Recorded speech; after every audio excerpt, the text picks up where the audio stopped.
et bienvenue dans cette vidéo du vendredi. J'espère que vous avez passé une bonne semaine. Quelle que soit la manière dont nous avons vécu ces derniers mois, il est clair que notre mode de vie en a été bousculé.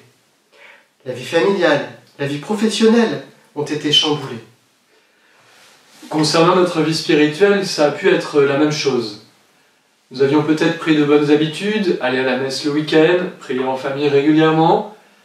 Peut-être que tout ça a volé en éclats. Les échanges qu'on a pu avoir avec un certain nombre d'entre vous nous ont aidés à mettre en lumière des situations très différentes dans les familles. Alors, il nous semble intéressant d'en tirer 2 leçons sur la prière en famille. Pour certaines familles, ces semaines ont peut-être été l'occasion de commencer à prier. Et c'est vraiment l'une des plus belles choses que l'on peut vivre, que l'on puisse vivre en famille, à la maison, un vrai temps de prière ensemble. De même que l'on prend soin de son corps, de son développement personnel, de son psychisme, eh bien, n'oublions pas de prendre soin de notre cœur.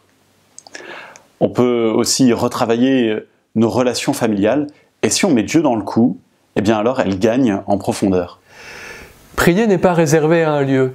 On prie peut-être plus facilement dans une église ou devant un beau paysage, mais on peut aussi prier chez soi. Prier chez soi, c'est inviter Jésus à la maison. Et lui, il n'a pas besoin d'attestation. Prier, c'est d'abord entrer en relation. À la maison, on peut d'abord prier seul. C'est ce que nous enseigne ce texte de l'évangile de saint Matthieu. Quand tu pries, va dans ta chambre, ferme ta porte, et prie ton Père qui est dans le secret. Et ton Père qui voit dans le secret te le rendra. En priant chez moi, j'accueille le Seigneur dans mes activités quotidiennes et d'une certaine manière, je lui fais une place. Je me fais une sorte de morning routine avec le bon Dieu. Prier seul, ça commence par avoir un coin prière dans sa chambre. On peut se mettre à genoux ou s'asseoir. On lit un petit passage de l'Évangile que l'on médite. On peut présenter sa journée au Seigneur le matin ou le remercier le soir. À la maison, je peux aussi prier en famille, parce que j'ai l'assurance que là où 2 ou 3 sont rassemblés au nom du Christ, il est là, au milieu d'eux. Là encore, il faut un coin prière, avec une croix, une image de la Vierge Marie, une ou plusieurs bougies, une par enfant, une Bible. On prend un petit chant, et c'est un membre de la famille qui peut le choisir, peut-être l'enfant. On dit à voix haute ses intentions de prière. Un Notre Père. Un Je vous salue Marie. On ne se rassemble pas longtemps, 5 minutes, c'est vachement bien. En priant en famille, on découvre que l'on peut faire du Christ un membre à part entière de notre famille. On le retrouve tous ensemble régulièrement. Il vient habiter nos relations, il vient les apaiser.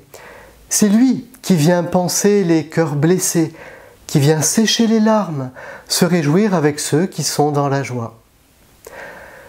Si vous n'avez jamais essayé de prier en famille, tentez l'expérience, réessayez sans vous décourager. C'est une bénédiction pour une famille.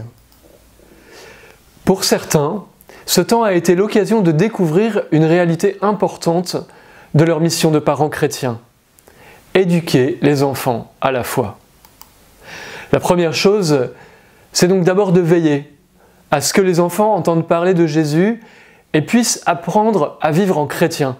Et c'est pour ça qu'il y a le catéchisme. Mais si la vie chrétienne reste juste une activité parmi d'autres, si l'on va au caté comme au poney, on risque de passer à côté de l'essentiel. Il est vraiment important que les parents puissent continuer à parler du Christ avec leurs enfants. Peut-être avez-vous déjà été pris de court par une question d'un de vos enfants, d'un des plus jeunes, sur le sens de la vie, sur le pourquoi de la mort. Et il ne faut pas rester sans voix, il faut se former, lire de bons livres pour comprendre soi-même et pouvoir l'expliquer ensuite, pouvoir en parler. Que des parents puissent aborder avec leurs enfants des questions aussi importantes, c'est une véritable bénédiction. Et c'est le ciment de nos relations familiales. Ce n'est pas nécessaire que les parents soient des théologiens. Il ne s'agit pas d'avoir le dernier mot, d'avoir réponse à tout. Ces mystères nous dépassent.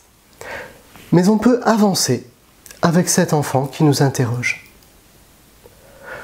Le peu de Jésus que vous avez, donnez-le à vos enfants. N'attendez pas de tout savoir sur Jésus pour en parler, sinon vous attendrez longtemps et vous n'en parlerez jamais. La famille est une petite église. L'église domestique, comme nous l'avons souligné la semaine dernière. C'est un lieu où l'on parle de Jésus et où on le prie tous ensemble. En faisant entrer Jésus chez elle, la famille devient comme une cellule vivante d'un corps, l'église.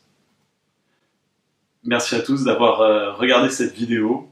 Pensez à vous abonner et à activer les notifications pour ne rater aucune de nos vidéos. Et si vous avez aimé cette vidéo, pensez à lâcher un petit pouce vers le haut, ça fait très plaisir. À tous une très bonne semaine et à bientôt. Au revoir.